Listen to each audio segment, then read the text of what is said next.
those funds were diverted and used for something else. And now I've had to get a whole bunch of lawyers and a whole bunch of different states involved to try to make me whole again.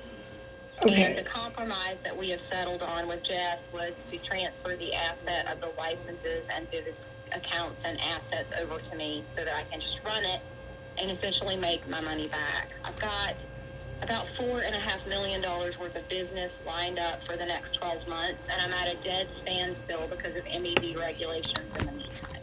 If you guys want to play ball, you could make some real money here, and it would help me out. Like, what were you thinking? I'm just... So you guys really aren't, I mean, a lot of the square footage and the location is being underutilized because you really just have the one guy there doing the rolling and a lot of it's storage. So what I'd like to do, if I rent your license, what I'd like you to do is, and we'd have to talk to the cannabis attorneys about how to do this. I need to have an owner badge so that I can actually work. And I think we do that by just doing like a small license percentage, like 5% or whatever, and you'd be remunerated for that entirely. And then we would pay you either royalties on the products that we were producing under the license, or we'd pay a straight square footage rental and compliance fee.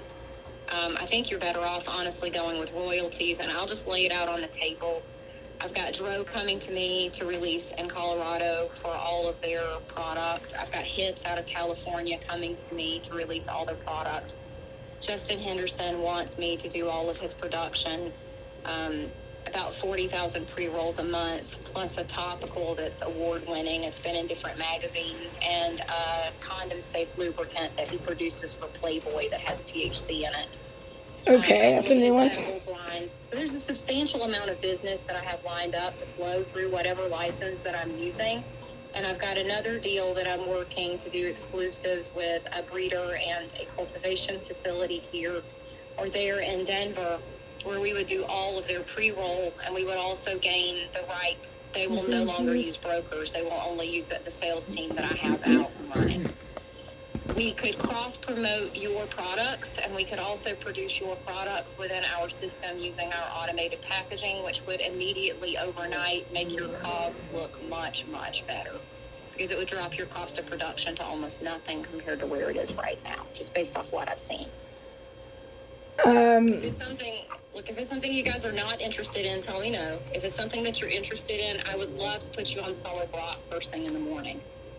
And then that way, that money's coming directly to you. That's not money that I'm paying out for Vivid. It's legal under the MED regulations, and we're in good shape. It's not infused pre-rolls, is it? No, we're not in direct competition with you. We do some infused pre-roll, but what we're doing for infusion is dry sift and bubble hash. Okay. Yeah, so we have a different product than you guys in essence. And we would stay away from anything utilizing your distillate infused pre-roll process. And you can pre-mix your own crumble and things like that, and then give it to my staff for rolling and things like that. Like, that's what I'm saying. We won't touch your trade secrets. We won't get anywhere near any of that. We need a license to operate under.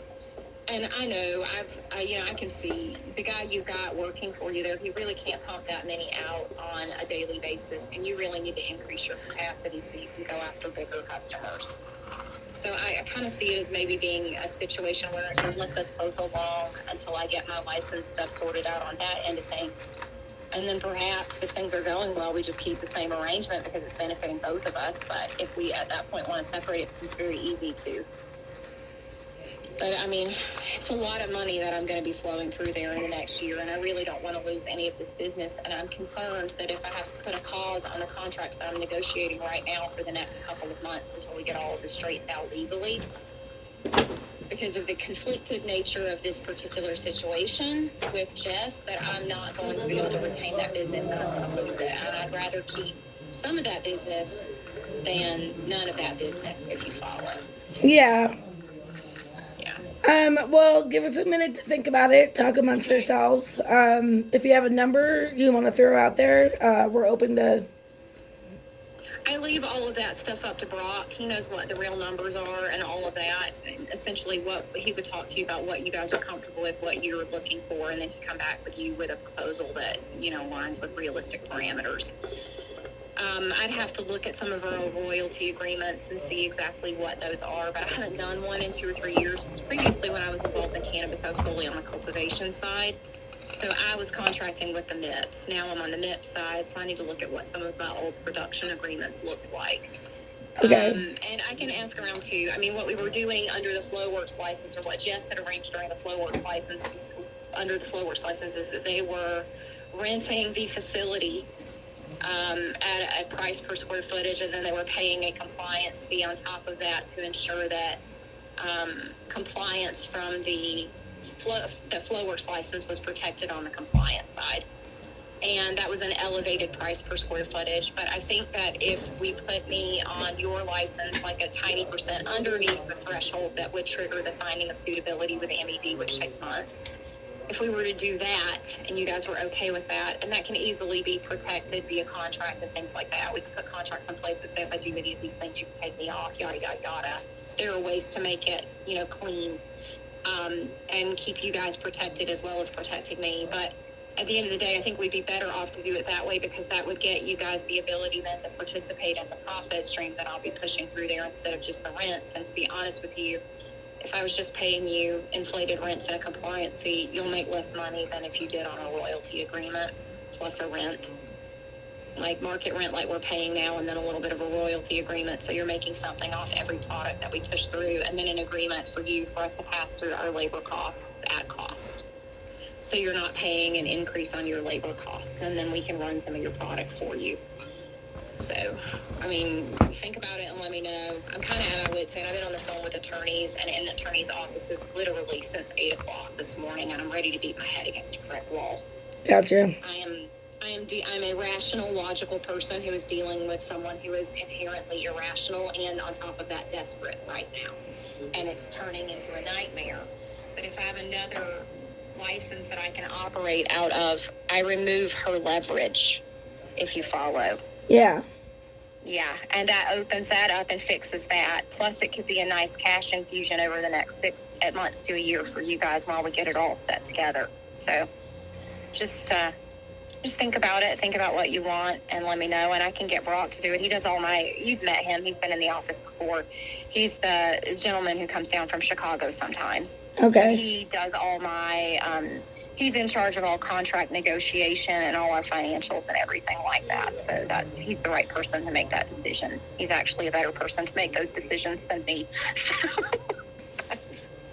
All right. Well, let us talk amongst ourselves. Okay. Is there any way you can get us rent in the meantime? I can't get it to you this afternoon simply because of physicality. I can get to you first thing in the morning. Okay. I have the money sitting in the account. It'll just take a little bit to transfer it, and I'm not sure where to remit to because it wasn't. Aside from physically handing you a check, I'm going to have to either Venmo it to you, wire it to you, or ACH it to your bank account. Do you ever use Zelle? Here's what I'd like to do, if we can. Think about it overnight, and if you guys are okay doing it under the structure, I'd like to get you just a stand-in-place lease, just to cover my ass with the MED, so it looks like I'm renting from you, and it has nothing to do with the Vivid team. Do you see what I'm saying? Because yeah. If I keep putting money in there, I'm going to get in trouble with the MED and then may not be able to take the license when it's all done. And what I've been trying to do is keep the damn license alive long enough to get the transfer complete. But this way I can shelve the Vivid license. I don't have to put any funds toward the Vivid license. If you guys put me on with a tiny sliver of ownership, then I can contribute more than 50% of operating costs if necessary, meaning that I can get all of these contracts that I have going up and running under your license. I don't have to worry about their license, and I don't have to worry about the 50% hard limit that the MED has. Okay. Yeah, so, and we can talk to, who do you guys use for counsel? Do you have anyone? Yes. Who you use, if you don't mind my asking? I forget where he moved to, but he was with Open Law. Oh, then he moved to Clark Hill. So, yeah. Hoban and his cannabis law group all moved to Clark Hill. Clark Hill bought them out a while back. Okay. Yeah, so I'm familiar. Jess uses Craig Small with them. But as long as you're not using her attorney, there shouldn't be a conflict there. So. Actually, that is our attorney. Oh, that's hilarious. Yeah. All right. Well, conflict check might mean that, yeah, we might need you guys might have to get a different attorney for this, but we can figure out a way to make that flush on the back end if you follow. Mm-hmm. Yeah, because that's not legally ethical, but there's another way we can work it out. You know what I mean? So, yeah, there's always different ways of flowing money that keep us within the regulations and the guidelines. But yeah, I got to pick my kid up from school, drop her off at work, and then head back to my attorney's office while we continue to dig through these regulations on conference call with Rob in Denver, trying to figure out another way through. But I had this idea this afternoon, and Rob said, ask them, because yes, this will alleviate a lot of pressure if we can do it. And if it helps you guys too, then it's a win-win. You know what I mean? Yeah, I see. Yeah. So, and I don't care, you know what I mean? Like, I don't care what license I'm working under right now, as long as it's legit and I'm compliant with the MED. That's all I care about. Okay. All right, yeah, let us shoot this idea around. Packaging options that you are going to fucking die over. Really? Packaging manufacturer up here near where I am, and I took an hour at lunchtime for a scheduled meeting with them. Insane packaging. You know, the wild packaging and the good times packaging? Yeah. They do it for pre-rolls and it's cheap. Oh. Yeah, so I'll show you some samples when I get back into town. Okay. But I gotta run because I'm in the car pickup line and I'm getting dirty looks from the one mom. You know, gotcha.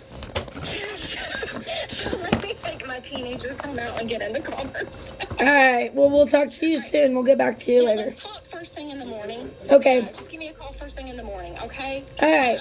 Yeah, whatever you guys decide is fine with me, but if this will work for both of us, then it could be a godsend. So. All right. Okay. All right. Thanks. All right. Bye-bye. We can make money off her, dude. That's fucked up. So basically, she's gonna. I don't understand. She's cutting Jess out of her deal. She ain't gonna go through with the deal. Is it because Jess isn't paying money or what? I don't get it. Who's actually not paying?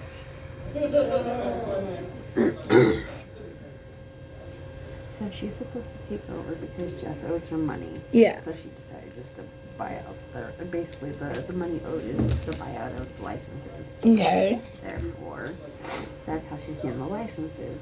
But if she doesn't buy out the licenses that way, then Jess still owes her the $150,000. So she's trying to loop around to get. Which she doesn't have to loop around from paying Jess or from completing the deal or using those licenses. She just wants to earn somebody else's licenses. But shit, and then she wants our space. But she's gonna be working on this side.